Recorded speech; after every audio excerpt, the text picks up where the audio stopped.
روایتوں سے بھی بنتا ہے، احادیث میں جو دعائیں آئی ہیں ان سے بھی تعویذ بنتا ہے، اور اس میں چوہا گزرا ہے، یہ جو باتیں نکالی اس کے اندر گھسا ہے، اور عادات سے بھی تعویذ بنتا ہے۔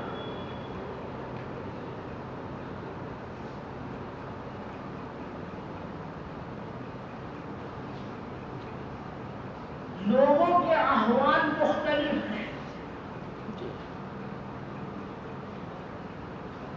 جو نجدی ہیں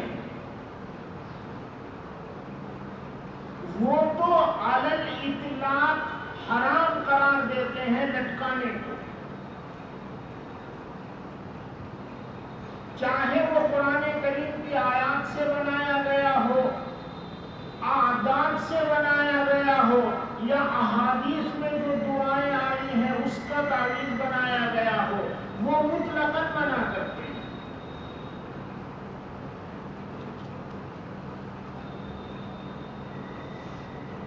اور ایک ہم لوگوں کا عمل ہے، ضرورت میں ضرورت لٹکائے پھرتے ہیں، بچہ پیدا ہوا کہ گلے میں کچھ لٹکا دیا،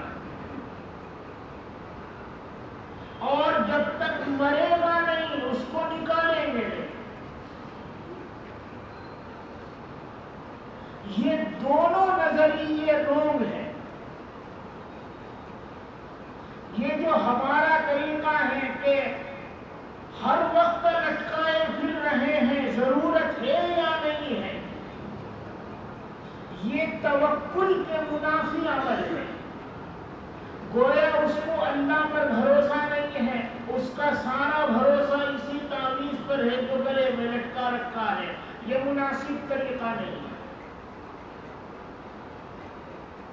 اور نجدی جو بات کہتے ہیں کہ لٹکانا سرے سے جائز نہیں، ان کی بات بھی غلط ہے۔ صحیح بات درمیان میں ہے،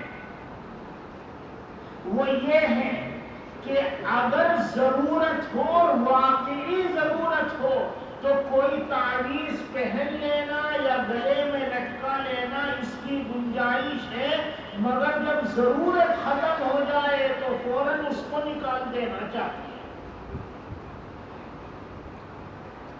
یہ جو درمیانی بات ہے، یہ ابو داؤد میں تم حدیث پڑھو گے، حضرت عبداللہ ابن عمرو بن العاص رضی اللہ تعالی عنہما اپنے گھر کے بچوں کو جب تک وہ بچے ہیں یاد کرنے کی عمر کو نہیں پہنچے، کسی کاغذ میں اعوذ بکلمات اللہ التامہ من شر کل شیطان وہامہ، جو مشہور دعا ہے، بڑی دعا ہے، چھمڑ ہے، اس کو لکھ کر اس بچے کے گلے میں ڈال دیا کرتے تھے۔ پھر جب وہ بچہ اس قابل ہو جائے کہ وہ یاد کر سکے تو حضرت عبداللہ ابن عمرو بن العاص وہ دعا اس بچے کو یاد کرواتے تھے، اور یاد کرانے کے بعد ہدایت کرتے تھے کہ اس دعا سے اپنے آپ کو جھاڑا کرو روزانہ، اور گلے میں جو لکھ کر ڈال رکھا ہے وہ نکال لیا کرتے تھے۔ یہ ابو داؤد میں روایت پڑھو گے۔ اس روایت نے معاملہ ایک دم صاف کر دیا ہے کہ بوقت ضرورت تعویذ باندھنا یا گلے میں لٹکانا اس کی گنجائش ہے،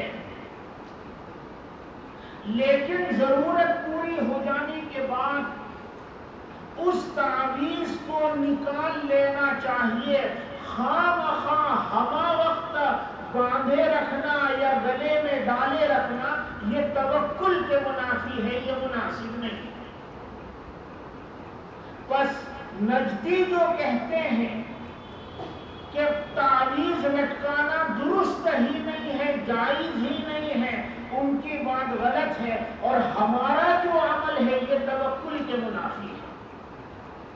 بس اگر علاج کے طور پر کوئی تعویذ باندھ لیا جائے، گلے میں لٹکا لیا جائے، اور ضرورت پوری ہونے کے بعد، علاج پورا ہو جانے کے بعد وہ نکال کر ایک طرف رکھ دیا جائے، یا پھینک دیا جائے، یا جلا دیا جائے، یا پانی میں بہا دیا جائے، یا پھاڑ دیا جائے، تو اس کی گنجائش نکلتی ہے، اور ابو داؤد کی روایت سے اس کی گنجائش نکلتی ہے.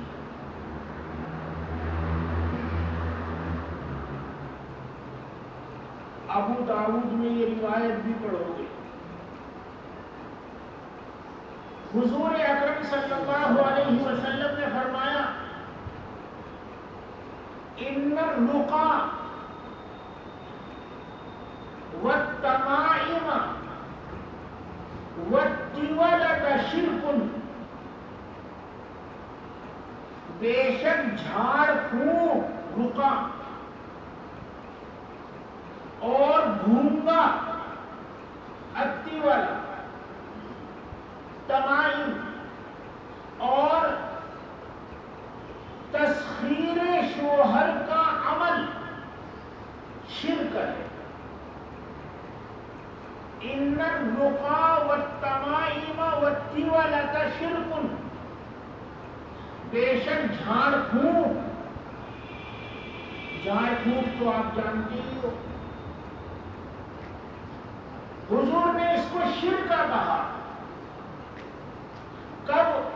جبکہ آدمی ایسے منتر کے ذریعے جھاڑے جس میں شیطانی استمداد لی گئی ہو. کفریہ جملے، شرکیہ جملے، شیطانی استمداد، ایسا منتر اگر اس کے ذریعے جھاڑ رہا ہے تو اس کو کیا کہیں گے؟ شرک. ورنہ صحیح جملوں کے ذریعے جھاڑنا وہ تو حضور اکرم صلی اللہ علیہ وسلم سے ثابت ہے. آپ نے خود اوپر پڑھ لیا ہے، حضور اکرم صلی اللہ علیہ وسلم جھاڑا کرتے تھے. اور آپ کی مشہور حدیث اوپر گزری ہے، لا رقیۃ الا من عین او حمۃ، کہ نظر بد لگ جائے یا بچھو کاٹ لے تو اس میں جھڑوانا مفید ہے، جھڑوانے کا اس میں فائدہ ہے، تو جھڑوانا ثابت ہے. خود حضور اکرم صلی اللہ علیہ وسلم نے بھی جھاڑا ہے. اور یہ جو آپ فرما رہے ہیں ان الرقى، اور آخر میں کہا کہ شرکن، یہ جھڑوانا شرک ہے. یہ کب ہے؟ جبکہ آدمی ایسے منتر سے جھاڑے جس میں الفاظ کفریہ ہو، الفاظ شرکیہ ہو، اس منتر میں شیطان سے استمداد لی گئی ہو تو شرک ہے. دوسرا لفظ آیا والتمائم، تمیمہ گھونگا. یہ ایک سمندری جانور کا خول ہوتا ہے، تم نے دیکھا ہوگا، چھوٹا سا ہوتا ہے، سینگ نما. اس کو گلوں میں ڈال دیتے ہیں بچوں کے، یا دروازے وغیرہ پر چوکھٹ پر لگا دیتے ہیں، اور یہ سمجھتے ہیں کہ نظر بد نہیں لگے گی.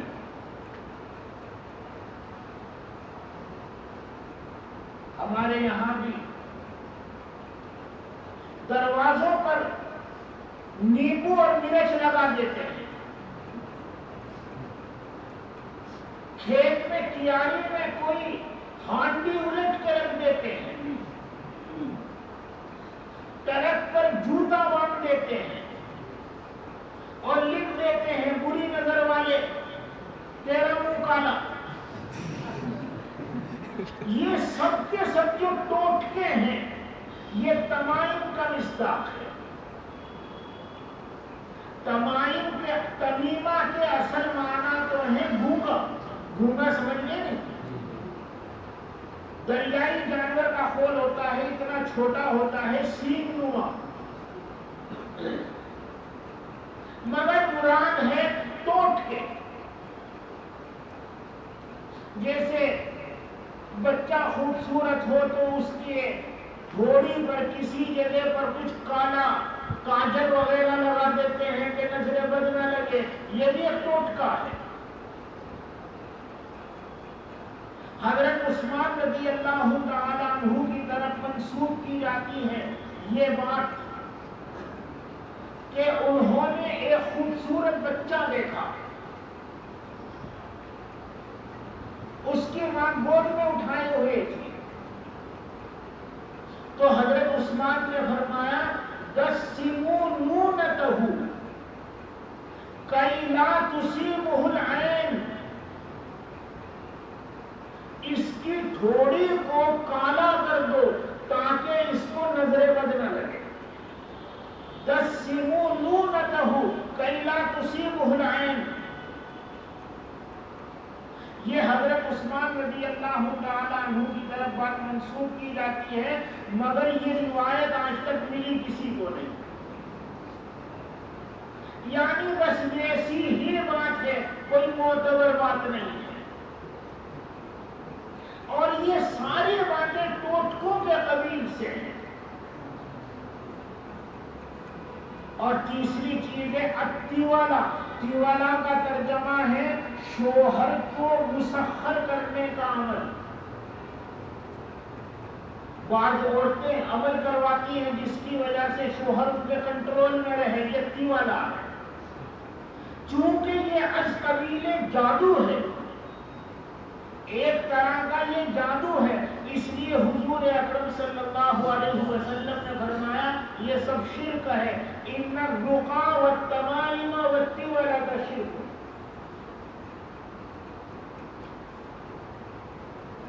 دوسری طرف تم نے حدیث پڑھی لا رقیۃ الا من عین او حمۃ، اس سے پتا چلا کہ نظر بد لگ جائے یا بچھو کاٹ لے تو اس صورت میں جھڑوا سکتے ہیں، اور حضور اکرم صلی اللہ علیہ وسلم نے بھی جھاڑا ہے. ابو داؤد میں یہ بھی روایت پڑھو گے. حضرت عبداللہ ابن مسعود رضی اللہ تعالی عنہ نے اپنی بیوی زینب کے گلے میں کوئی دھاگا دیکھا تو پوچھا یہ کیا ہے؟ تو انہوں نے کہا کہ یہ پڑھا ہوا دھاگا ہے، کسی صاحب نے پڑھ کر دیا ہے، میں نے گلے میں باندھا ہے. ابن مسعود نے فرمایا کہ ابن مسعود کے گھر والے ان چیزوں سے بری ہیں، اور ابن مسعود نے وہ دھاگا توڑ کر پھینک دیا. تو زینب اہلیہ کہنے لگی کہ میری آنکھ دکھتی تھی، میں ایک یہودی سے جھڑواتی تھی، اس کی جھاڑ کی وجہ سے مجھے سکون ملتا تھا. معلوم ہوا جھاڑنے کا فائدہ ہے، اس سے معلوم ہوا جھاڑنے کا فائدہ ہے. تو ابن مسعود نے کہا در حقیقت وہ شیطان کا عمل ہے جو تمہارے آنکھ میں انگلی مارتا ہے، اور جب یہودی جھاڑتا ہے تو تھوڑی دیر کے لیے وہ انگلی مارنے سے رک جاتا ہے، جس سے تمہیں لگتا ہے کہ اس کے عمل سے فائدہ ہوتا ہے. یہ تمام روایتیں ہیں جو میں آپ حضرات کو سنا رہا ہوں. ان تمام روایتوں کو ملحوظ رکھ کر جو بات نکل کر آئے گی وہ یہ ہے کہ جھاڑنا فی نفسی جائز ہے، بشرطے کہ جس جھاڑ کے ذریعے جھاڑا گیا ہے اس میں الفاظ شرکیہ نہ ہو، الفاظ کفریہ. وہ جھاڑ صاف ستھری ہونی چاہیے، چاہے وہ حدیثوں میں وارد ہو یا نہ ہو، مگر وہ کلمات ایسے نہیں ہونے چاہیے جس میں شیطان سے استمداد مل رہی ہو. تو جھاڑنے کی گنجائش، البتہ ٹوٹکوں کی اجازت نہیں ہے. توڑ کے دروازے پر نیمبو مرچ لگا دیا، گاؤں میں داخل ہونے کا جو راستہ ہے وہاں پر جا کر کچھ چیزیں ڈال دی۔ یہ جو ٹوٹکے ہیں اس کی اجازت نہیں ہے، اور اسی طریقے سے جادو کے قبیل کی چیزیں جس کی وجہ سے دوسرے کو اپنے کنٹرول میں لے لو، یہ بھی جائز نہیں۔ کسی پر اس طرح عمل کرانا کہ اس کو اپنے کنٹرول میں لے لیا جائے، مرضی کے تابع کر لیا جائے، یہ بھی جائز نہیں ہے۔ ٹوٹکے بھی جائز نہیں ہے، مگر جھاڑ پھونک یہ جائز ہے، بشرطے کہ جس کلمات کے ذریعے جھاڑا گیا ہے ان کلمات میں نہ تو الفاظ شرکیہ ہو، نہ الفاظ کفریہ ہو، اور نہ شیطان سے استمداد لی گئی، اور کوئی چیز باندھنا یا لٹکانا اس کی بھی گنجائش ہے، بشرطے کہ علاج کے طور پر وہ چیز باندھی ہو یا لٹکائی ہو، اور ضرورت پوری ہونے پر اس کو اتار کر جو کرنا ہے کرے، خواہ بخواہ لٹکائے نہ پھرے، تو اس کی بھی گنجائش ہے۔ لیکن اگر خواہ بخواہ لٹکائے پھر رہا ہے تو پھر یہ توکل کے منافی ہے۔ ان تمام روایتوں کو جوڑنے کے بعد جو خلاصہ نکل کر آئے گا وہ یہ ہے۔ وبه قال حدثنا محمد بن مدوية قال حدثنا عبيد الله بن أبي ليلى عن عيسى وهو ابن عبد الرحمن بن أبي ليلى قال دخلت على عبد الله بن أكيل أبي معبد الجهني أعوده وبه حمرة۔ میں عیسیٰ کہتے ہیں کہ میں عبداللہ ابن عکیم ابو معبد جوہنی کے پاس گیا ان کی عیادت کے لیے، ان کو خسرہ نکلا تھا، وہ بھی عمرت۔ فقلت الا تعلق شیئا، میں نے کہا آپ کوئی چیز لٹکا کیوں نہیں لیتے؟ کوئی خسرے کا تعویذ مشہور ہوگا کہ آپ وہ تعویذ لے کر باندھ لیجئے۔ قال، تو ابو معبد جوہنی نے کہا الموت اقرب من ذلك، موت اس سے زیادہ قریب ہے، یعنی مجھے مرنا پسند ہے، تعویذ لٹکانا پسند نہیں ہے۔ قال النبی صلی اللہ علیہ وسلم من تعلق شیئا وکیل الیہ، حضور نے فرمایا جس نے کوئی چیز لٹکائی وہ اسی کے حوالے کر دیا جاتا ہے، اللہ کی مدد اس کے شامل حال نہیں ہوتی۔ اس حدیث سے پتہ چلا کوئی تعویذ باندھنا جائز نہیں ہے، یہ توکل کے منافی ہے۔ اور میں نے ابو داؤد کے حوالے سے عبداللہ ابن عمرو بن العاص کا واقعہ سنایا، وہ بچوں کے گلوں میں اعوذ بکلمات اللہ التامہ یہ لکھ کر لٹکاتے تھے، پھر جب بچے بڑے ہو جاتے اور دعا یاد کرنے کے قابل ہوتے تو نکال لیا کرتے تھے اور بچوں کو دعا سکھلا دیا کرتے تھے۔ اس سے پتہ چلتا ہے کہ جائز ہے۔ ہم دونوں روایتوں کو ملائیں گے تو مضمون کیا نکلے گا؟ مضمون یہ نکلے گا کہ فی نفسی جائز، ضرورت کے وقت جائز، لیکن خواہ بخواہ لٹکائے پھرنا جیسا کہ آج کل عام مسلمانوں کا احوال ہو گیا ہے تعویذ کے تعلق سے، وہ مناسب نہیں ہے۔ وحديث عبد الله بن عكيم إنما نعرفه من حديث ابن أبي ليلى وبه قال حدثنا محمد بن بشار قال حدثنا يحيى بن سعيد عن ابن أبي ليلى نحوه بمعناه وفي الباب نخبة بن عامر